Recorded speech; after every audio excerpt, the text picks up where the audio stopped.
তো ফাইনালি আমরা এতদিন পরে এসে আইপিএল এর মধ্যে এমন একটা ম্যাচ দেখতে পারলাম যেটাতে একটা সুন্দর কন্টেস্ট হলো। তাও আবার সেরকম ইম্পর্টেন্ট ম্যাচও না, আর জিটির মধ্যে।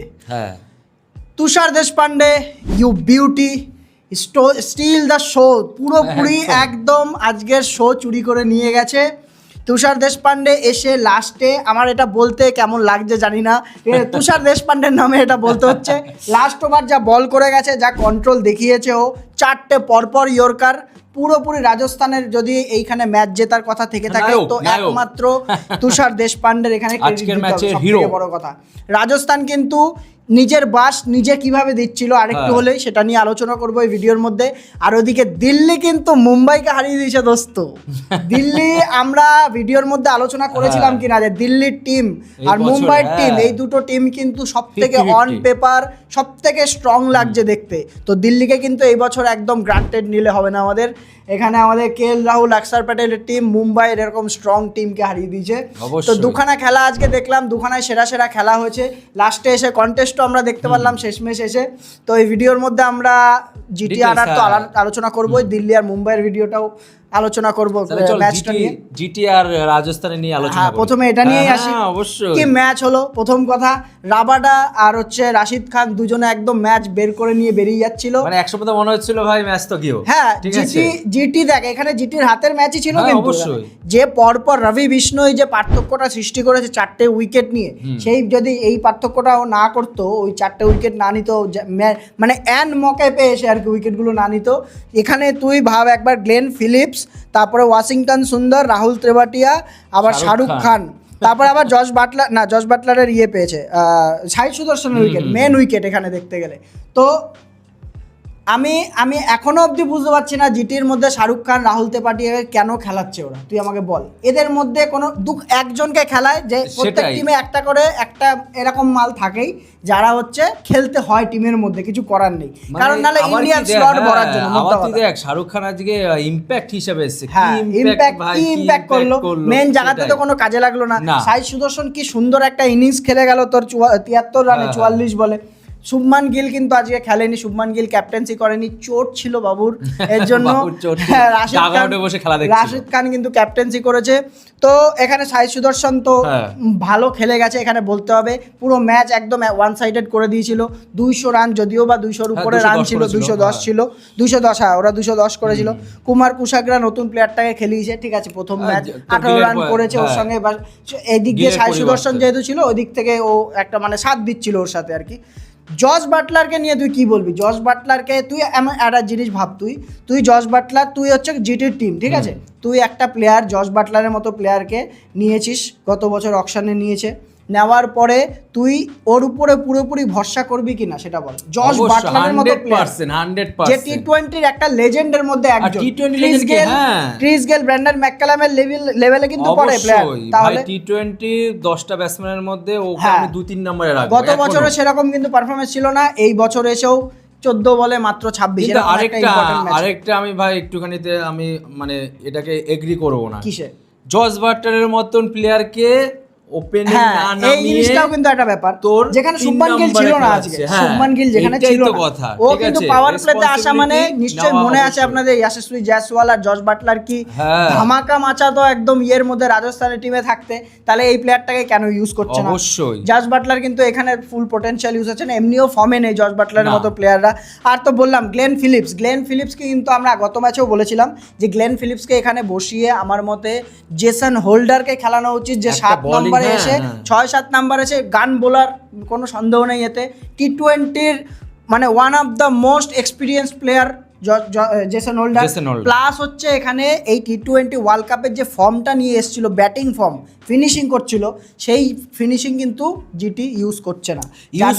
তো তার জন্য তুই একটা জিনিস চিন্তা কর, আমি তোকে দুটো লজিক বলছি। আজকে গুজরাটের 5টাই বলার ছিল, ঠিক আছে, 5টা বলার মধ্যে সবার ইকোনমি হচ্ছে 10-এর উপর, ঠিক আছে, সে রাশিদ খান বল, সিরাজ বল, রাবাডা বল, ঠিক আছে, সবার 10-এর উপরে, কোনো অপশনই ছিল না। আজকে যদি জেসন হোল্ডার থাকতো, ঠিক আছে, তাহলে কিন্তু একটা bowling option, 6 number bowling option থাকতো, গ্লেন ফিলিপস, হ্যাঁ যাই হোক একটা স্পিনার আর একটা পেসারের মধ্যে অনেক পার্থক্য। আমার কাছে তো অলরেডি স্পিনার রয়েছে, আমি তো ডেডিকেটেড স্পিনার খেলাই টিমের মধ্যে। হ্যাঁ, আর আমি তো এরকম না যে তোর ফিলিপসকে নিয়ে বল করাচ্ছি, আমি বলই করাচ্ছি বল করাচ্ছে না, সেহেতু কেন খেলাবো আমি, অপশন পাচ্ছি না। এইটাই আজকের প্রবলেম হচ্ছে জিটির মধ্যে গিয়ে দাঁড়িয়েছে। তুই দেখ কোনো অপশনই নেই, সবাই কিন্তু 10-এ মার খাচ্ছে, ওদেরকে দিয়ে বল গ্লেন ফিলিপসের থেকে সবাই কি আশা করে যে আসবে মারবে, মুদ্রা কথা 200 স্ট্রাইক রেটে খেলবে এখানে এসে, তাহলে কিন্তু দুখানা ম্যাচ দুখানাতেই ফ্লপ চলে গেল। আমরা গত ম্যাচেও বলেছিলাম জেসন হোল্ডারকে খেলানো উচিত, তাহলে শাহরুখ খান তেওয়াটিয়ার উপরে ভরসা করতে হয় না, ঠিক আছে। তারপরে অবশ্যই নামবে জেসন হোল্ডার, এসে তো খেলবেই না, ঠিক আছে। দুটো একটা ম্যাচ হয়তো জিতেছে তো তেওয়াটিয়া আর শাহরুখ খান। আমি শাহরুখ খান লাস্ট কবে ম্যাচ জিতেছে আমি জানি, হয়ে গেছে 4 বছর আগে, এটাই তো বলছি 4-5 বছর আগের কথা। এটা সেই একই ধ্বজা মার্কা নাম নিয়ে তুমি তাকে ফিনিশার হিসেবে রাখছো না, চলে না, এখন চলে না। আর মানুষের একবার যদি খিদে মিটে যায় না, অবশ্যই তেওয়াটিয়া কয়েকটা ম্যাচ জিতিয়েছে, এটা নিশ্চয়ই আমরা সবাই সাক্ষী রয়েছি। তারপরে এখানে শাহরুখ খান 2-1 ম্যাচে খেলেছে ভালো, ওই যে খিদেটা মিটে গেছে, তারপরে কিন্তু সেই খিদে থাকে না। নতুন একটা প্লেয়ার এসে যেইভাবে খেলবে, এরা কিন্তু সেই জিনিসটা আর নেই। তারপরে খেলে না ফার্স্ট ক্লাস, এরা 4 দিনের ক্রিকেটই খেলে না ফার্স্ট ক্লাস ক্রিকেট। ম্যাচে রেজাল্ট পেতে গেলে ভাই কিছু মানে ডিসিশন চেঞ্জ করতে হবে, করতেই হবে। এখানে এই জেসন হোল্ডারকে যেমন একটা অপশন বললাম জিটি এখানে আনতে পারে, বুঝতে পারছি। ওয়াশিংটন সুন্দরের উপর ভরসা এত দেখানো যাবে না।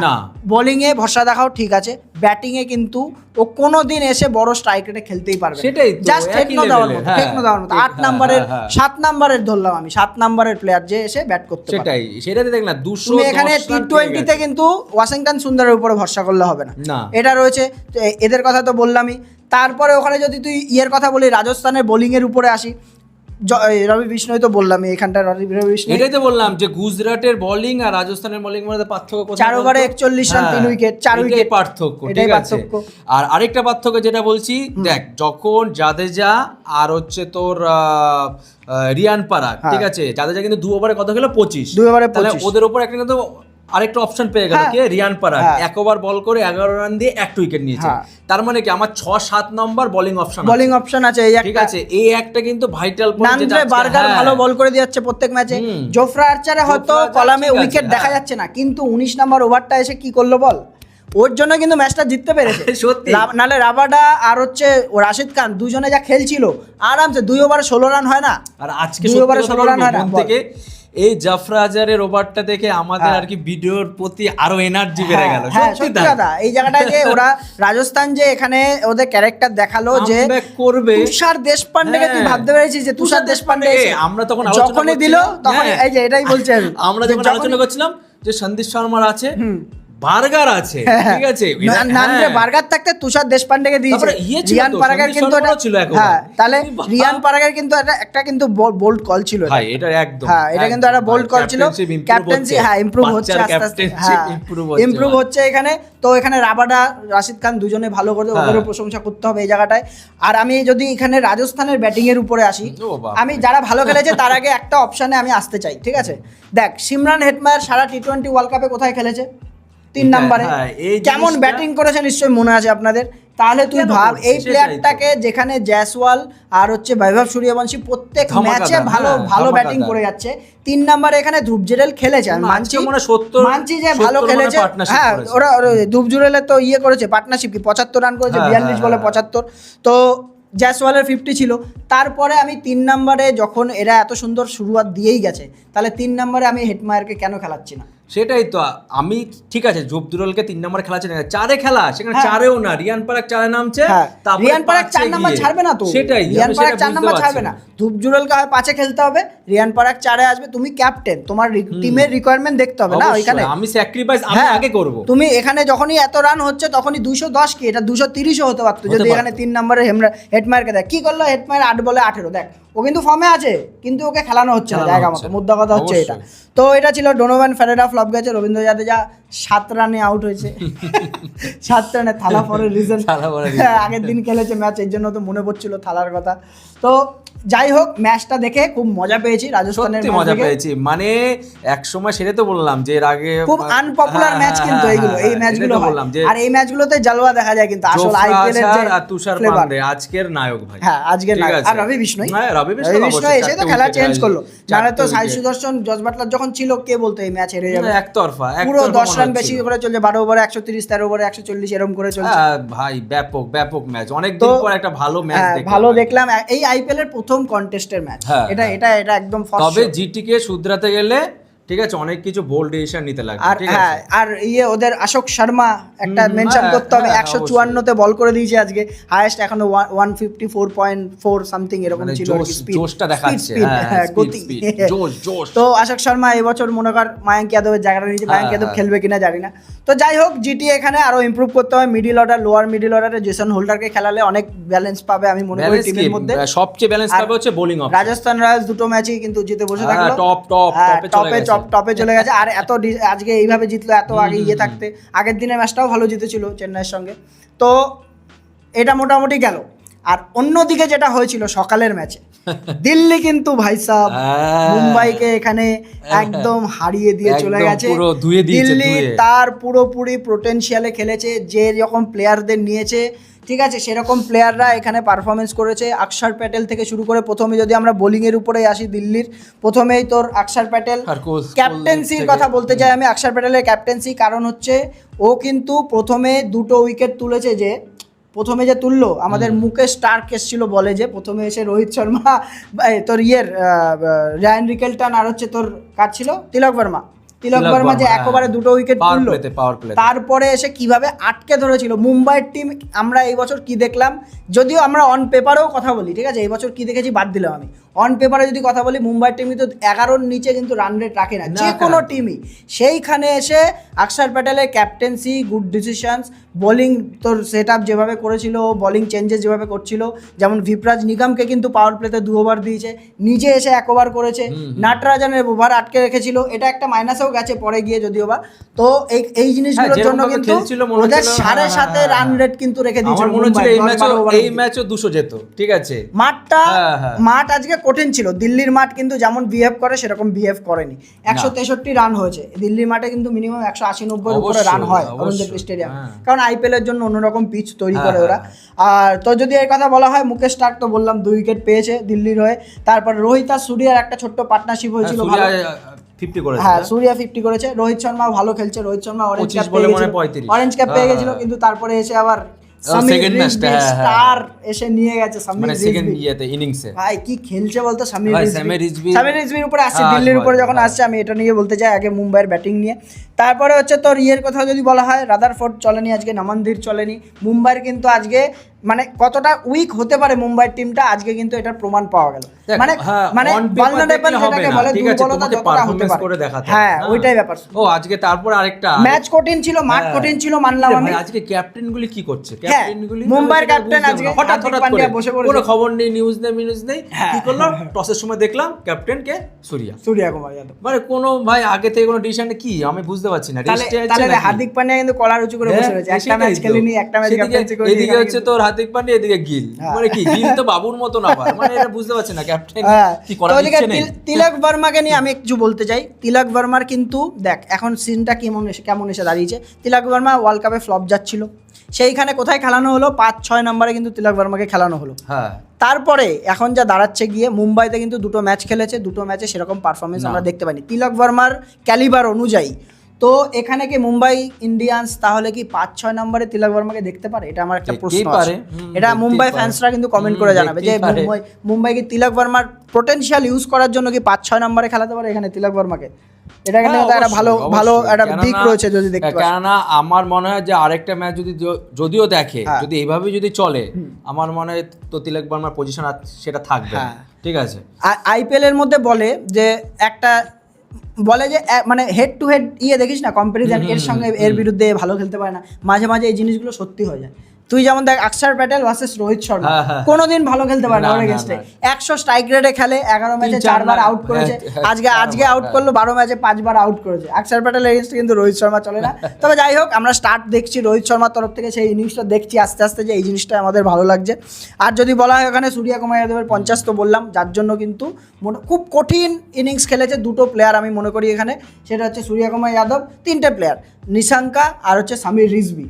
163 রান ছিল, দিল্লির সেই সেম কাহিনী আগের দিনের মতো সেম কাহিনী। কেএল রাহুলকে নিয়ে কি বলবি? কেএল রাহুলের কি প্রবলেম এখানে? কেএল রাহুলের প্রবলেমটা আমি বুঝতে পারছি না কেন। আমার মনে হয় ও ভেবে আসছে আমি প্রথম থেকে একদম প্রথম থেকে হায়ার স্ট্রাইক রেটে খেলবো, যার জন্য কিন্তু আগের দিন তোর মোহাম্মদ শামির বলে প্রথম বলে তারপরে আজকেও কিন্তু ফ্লপ গেল। ঠিক আছে, কেন রাহুল থেকে ভাই আশা করি। আর প্রথম নিশাঙ্কা, হ্যাঁ ওর যেটা খেলা সেটা খেলা দেখিয়েছে, বিশ্বাস দেখিয়েছে, ওকে খেলিয়েছে সেকেন্ড ম্যাচে। প্রথম নিশাঙ্কাও কিন্তু 44 রান করে গেছে, খুব সুন্দর একটা ডিফিকাল্ট ইনিংস খেলে গেছে। ওই জায়গাটা এসে দাঁড়িয়ে পরপর দুটো উইকেট যেহেতু পড়ে গেছিল দিল্লির, তারপরে আসে হচ্ছে সামির রিজভি কিন্তু চমকে দিয়েছে, সারপ্রাইজ ছিল কিন্তু দিল্লির এই বছর।